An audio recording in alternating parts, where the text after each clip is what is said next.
이 베드로후서 베드로의 자신의 이제 순교를 앞두고 쓰여진 그런 서신이지요. 흩어진 교회들, 여러 환란, 고난 가운데 있는 성도들, 특별히 그런 중에도 이단들이 역사하는 상황 속에서 살아가는 교회들을, 성도들을 돌보기 위해서 쓰여지는 그런 말씀입니다.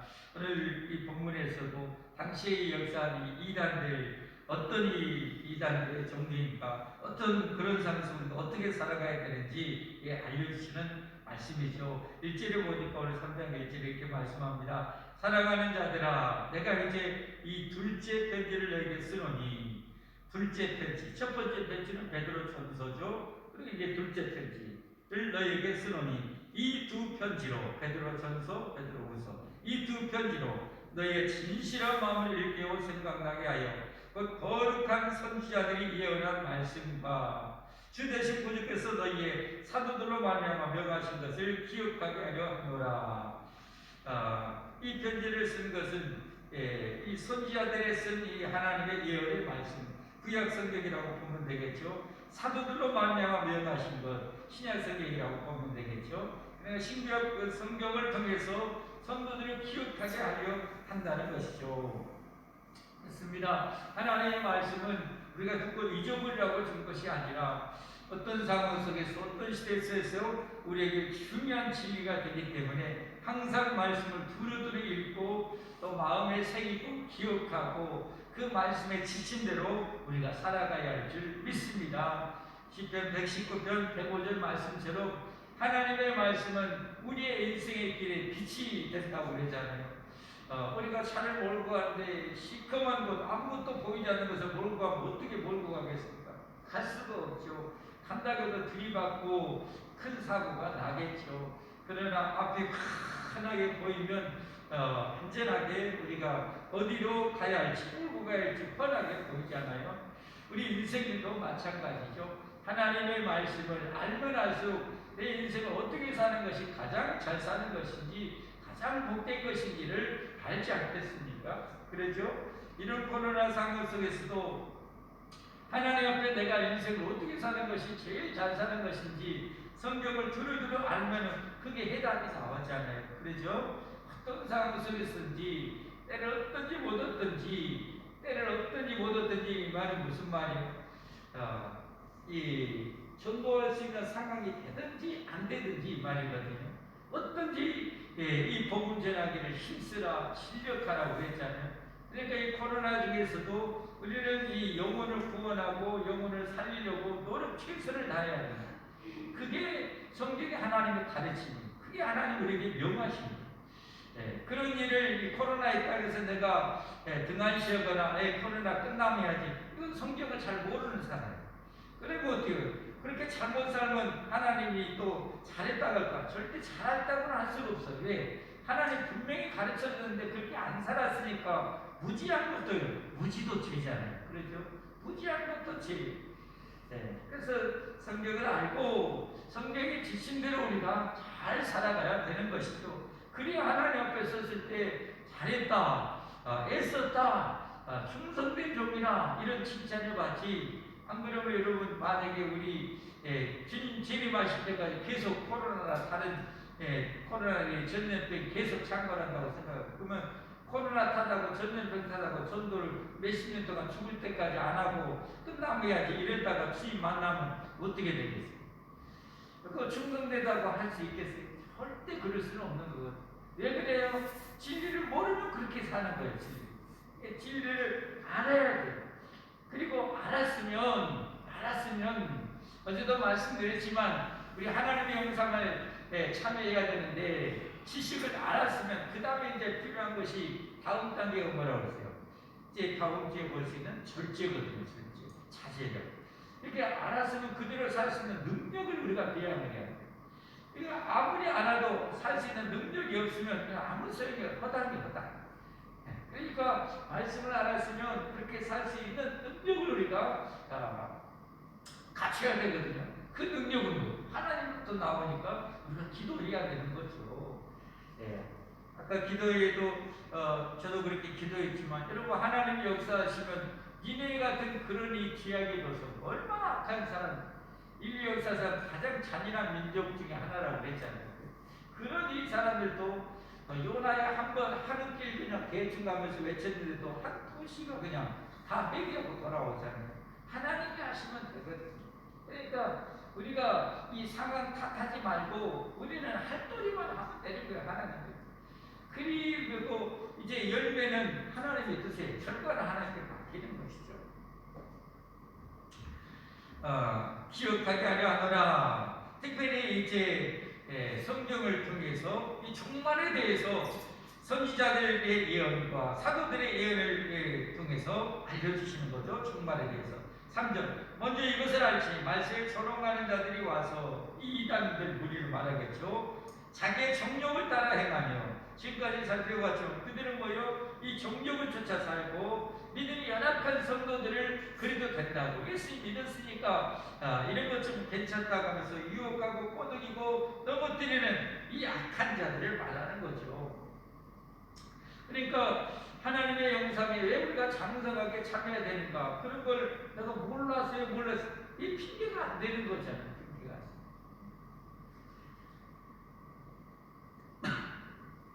정욕을 따라 행하며 조롱하여 이르되 주님께서 강림하신다는 약속이 어디 있느냐? 지금 무슨 말씀이에요? 예수님이 강림하신다는, 다시 말해서 예수님이 세상 끝날에 재림하신다는 것이 어디 있느냐? 이 말은 무슨 말이에요? 이 이단들은 뭐예요? 여기 그때의 역사에 있는 이단들은 예수님의 재림을 부인하는 거예요. 예수님이 재림하지 않는다고 그렇게 말하는 거예요. 예수님이 재림하지 않고 세상도 끝이 없다면 어떻게요? 그냥 이 세상을 즐기고 놀고 그렇게 살자는 거겠죠. 저 사람들이 참 후로부터 만물이 처음 창조될 때와 같이 그냥 있다. 그러니까 이 세상은 정말도 안 온다. 이 세상 그대로 그냥 쭉 간다. 이렇게 가르친다는 거죠. 천만의 말씀이죠. 이는 하늘이 예측부터 있는 것과 땅이 물에서 나와 물로 성립된 것도 하나님의 말씀을 떼는 것을 그들이 일부러 잊으려 함이로다. 어찌 보면 하나님의 천지 창조자도 부인하려고 하는 약한 자들이에요. 하나님이 천지를 창조하셨고 창조된 세계의 우리가 살고 하나님이 또 나도 창조해서 그 창조된 피조물에 우리가 살고 있습니다. 이 사실을 있던 이 사람들이 인정하든 안 하든 이건 영원한 진리고 인생들이 나중에 죽으면 하나님께서 심판받는 것도 사람들이 인정하든 안 하든 그건 영원한 진리. 노아 시대 때 전 인류가 이 대형으로 심판 없다 라고 하면서 대적했지만 다 죽었습니다. 세상 마지막 때도 마찬가지. 노아의 가족처럼 단 8명 남을지라도 하나님을 경외하고 경건하게 살아가는 자들은 구원을 받지만 그렇지 않으면 다 망합니다. 악한 자를 선하다 할 수 없고 선한 자를 악하다고 할 수 없는 거죠. 그러니 우리가 이런 사실을 알고 믿는다면 어떻게 되겠어요? 경건하게 거룩하게 살아야 되는 거죠. 6절 말씀 이로 말미암아 이렇게 노아 시대 때 사람들이 이런 이 좋은 세상 노아 시대 때는 하나님이 창조한 피조물이 얼마나 아름답게 많이 보존되어 있겠습니까? 그때는 뭐 사막이 있겠어요? 뭐가 있었겠어요? 얼마나 아름다웠겠어요? 그런데 홍수로 하나님이 세상을 다 코로 숨쉬는 거 다 죽인다? 세상 사람들이 인간적으로 합리적으로 이거 미쳐지지 않고 믿어질 수가 없는 거죠. 그러나 믿어지나 안 믿어지나 하나님이 한다면 하나님이 하시거든요. 하나님이 그렇게 하신다면 그렇게 이루어지거든요. 결국은 다 망했어요. 다 망하고 다 죽었습니다. 이로 말미암아 그때 세상 물이 넘침으로 멸망하였으되 이제 하늘과 땅은 그 동일한 말씀으로 불사를 위하여 보호하실 바 되어. 자, 이제 마지막 종말은 뭐예요? 예수 반드시 재림하시고 세상은 지금 눈에 보이는 하늘과 땅은 어떻게 돼요? 이제 불사르기 위해서 보존합니다. 이게 다 불태워진다는 거예요. 그러니까 지금 하늘과 땅은 다 불태워진다. 뭐 그러기도 하겠죠. 만약에 하나님이 하신다면 이 지구상 안에 여러분 있는 거대한 이 불덩어리가 여러분 지구 중심 위에 들어갈수록 어마어마한 이 불덩어리 수천 대의 불덩어리가 용암이 가득한 거 알잖아요. 이거 다 하나에 다 터뜨려 버리면 이거 뭐가 되겠어요? 그 동일한 말씀으로 불사르게 하여 보호하신 바 되어 경건하지 아니한 사람들의 심판과 멸망의 날까지 보존하여 두신 것이라. 경건하지 아니한 자, 이 당시에 지금 특별히 지금 이단들을 가는 정욕을 쫓아 살아가는 그들을 지적하는 거잖아요. 그러므로 우리는 어떻게 살아야 되는가? 이런 종말을 믿는다면 예수님의 심판을 우리가 알고 믿는다면 우리는 어떻게 살아가야 되겠어요? 경건하게 예수님 믿고 경건하게 거룩하게 우리는 살아가야 한다는 거죠. 이 경건하다 말이 참 약간은 좀 어려울 수 있는데, 경건하다 말 우리 하나님의 형상 중에서 해당되는 이 항목 중에 하나도 바로 이 경건이 또 들어갑니다. 믿음의 지식을 믿음의 덕의 지식의 이 절제의 인내 그 다음에 경건을 이제 여섯 번째 돌아오는 이제 진리를 방문인데 경건. 이 원어에서 가자면 하나님을 예배하다는 그런 거예요. 하나님을 잘 예배하다는 거예요. 그러니까 경건하지 않는 자들은 하나님을 뭐 인정하지도 않고 하나님을 섬기지도 않고 자기 마음대로 정욕대로 살아가는 자들이에요. 그들은 다 망하지만 경건한 자들은 구원받아요. 경건한 노아처럼 어떻게 해요? 하나님을 인정하고 하나님을 예배하고 하나님을 잘 섬기는 자들은 뭐예요? 아무리 종말이 온다 할지라도 다 구원을 받는다는 거죠. 그래서 우리가 언제 어디서 무엇을 하든지 간에 항상 하나님을 예배하는 그런 자세. 로마서 12장 1절 2절 말씀과 같이 우리의 전 삶이 하나님께 뭐예요? 예배가 될 수 있도록 산제사의 삶이 될 수 있도록 우리는 그렇게 살아가야 합니다. 오늘도 어디서 무엇을 하든지 하나님께 예배자의 그런 삶을 살아가요. 내 삶이 어떤 부분이 하나님 보시기에 악취가 난다. 그건 잘못된 삶입니다. 내 오늘 삶의 어느 일부분 중에 생각하는 것이 좀 잘못되고 악하고 사납고 미워하고 음란한 생각을 하나님 받을 수 없는 것이잖아요. 그런 생각도 다 버려야 돼요. 우리의 생각하는 것, 품는 마음, 또 행동하는 모든 것이 하나님이 기뻐 받을 수 있는 그런 생각을 하고 그렇게 말을 하고 그런 행동을 하면서 살아가는 것이 성도의 삶입니다. 이게 경건의 충만한 삶. 우리는 이런 삶을 추구하면서 살아가야 할 줄 믿습니다. 8절 말씀, 사랑하는 자들아 주께는 하루가 천년 같고 천년이 하루 같다는 이 한 가지 잊지 말라. 하나님에게는 뭐 시간이라는 게 따로 없어요. 하나님은 그냥 영원히 계셔요. 나중에 아마 천국이 이루어지면 아마 그런 개념 속에 살지 않을까 그런 생각. 영원한 하나님의 세계에서 살아요. 천년이 하루 같고, 그러니까 지금 이 기독교 2000년 지나갔지만 이 말씀대로만 문자적이지만 이 말씀대로 문자적으로 하면 한 이틀 지난 꼴이 돼요. 노아 시대, 노아 홍수부터 지금까지 해도 기껏해야 한 일주일도 안 됐어요. 하나님은 그거예요. 그러니까 어때요? 자기 살아가는 종들이 핍박받고 고난받고 때는 순교한다 할지라도 하나님은 눈 깜짝할 순간이에요. 그 조금 더 살고 몇십 년 더 살고 하다 눈 깜짝해서 이러하고 고생하지만 나와 함께 살자 이런 거지. 우리 생각은 뭐예요? 우리 생각이나 인식 세계는 뭐예요? 그냥 몇십 년이라는 이 인생의 틀에 딱 갇혀 있고 그 영원한 세계를 이게 잘 안 터지는 거예요. 생각이 잘 안. 그러니까 자꾸 이게 다인 것 같아요. 이거 이러면 다 이런 것 같아요. 그러나 하나님이 영원히 계신 하나님, 이거 뭐 눈 깜짝이 순간도 아니에요. 9절 말씀, 주의 약속은 어떤 일이 더디다고 생각하는 같이 더딘 것이 아니라. 이렇게 예수님께서 곧 오신다, 내가 천국을 예비하고 곧 너희를 데리러 온다 했는데 초대교회 성도들이 많은 환난과 핍박이 있었죠. 그런데 예수님께서 오신다더니 이렇게 늦게 와요 하면서 왜 더디 와요 이렇게 하는데, 더딘 것이 아니라 오직 주님께서는 너희를 위하여 오래 참으사 아무도 멸망하지 아니하고 다 회개하게 이르기를 원하시느니라. 아무도 멸망하지 되는 것을 원치 아니하신다. 아무도 멸망을 원치 않으신다.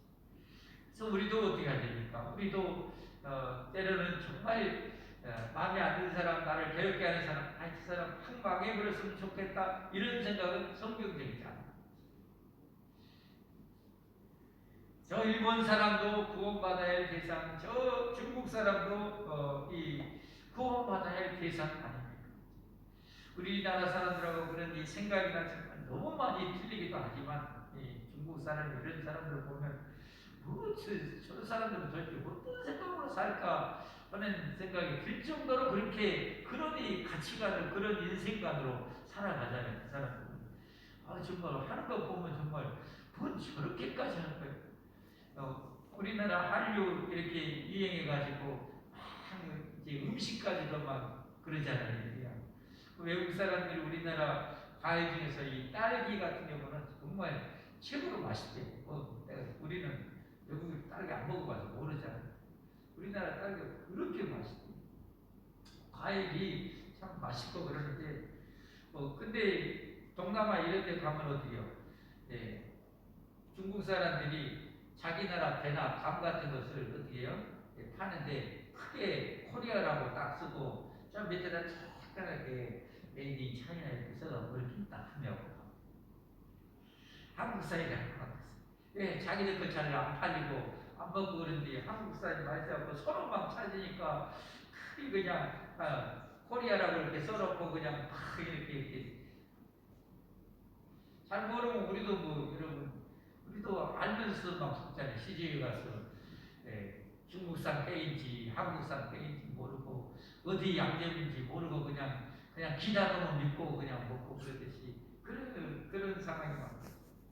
근데 그런 사람들 그렇게 전혀 생각도 없이 돈만 내면 그냥 그 사람들은 다 해요. 기본적인 일만의 그런 때로는 저럴 수 있을까 정도로 그런 거 양심 없이 그렇게 하는 사람들 정말 많죠. 하긴 손흥민도 자기 나라 사람이라고 우길 정도고, 한글도 자기 나라 말이라고 우겨볼 정도고, 한국도 자기 나라 것이라고 다 우겨보고, 김치도 자기 나라 거라고 다 우기고, 다 이렇게 할 정도니까 오직 하겠어요. 그런데 그럴지라도 그 사람들 저 사람들 또 멸망을 하나님 뭐요 원치 않아요. 저 사람들 또 멸망. 김정일이도 멸망을 하나님 원치 않겠죠. 하나님.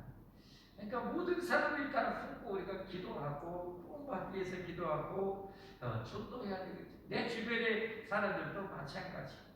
내 마음으로 어떤 사람은 저 사람 안 되라고 제껴버리는 것도 하나님 뜻이 아니에요. 그러니까 하나님 뜻을 주기도문에 예수님 분명히 하늘에 하나님의 뜻이 이루어진 같이 땅에서 이루어지기를 원한다. 한 사람도 멸망하는 것을 원하지 않아. 그러니까 내 주변에 어떤 사람이랄지라도 다 전도의 대상이 다 돼요.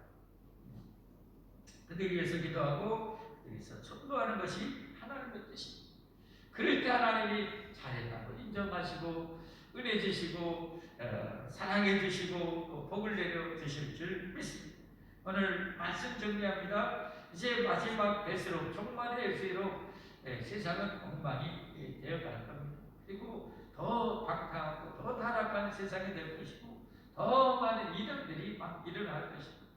그런 상황 속에서 우리가 어떻게 살아야 된다? 하나님 우리에게 가르쳐 준 대로 경건하게 노아처럼 경건하게 거룩하게 어떤 취향에도 물들지 아니하고 살아가는 가운데 주신 사명, 전도의 사명, 영혼을 살리고 세우는 사명 잘 감당하는 여러분과 제가 될 수 있기를 예수님의 이름으로 축원합니다. 기도하겠습니다.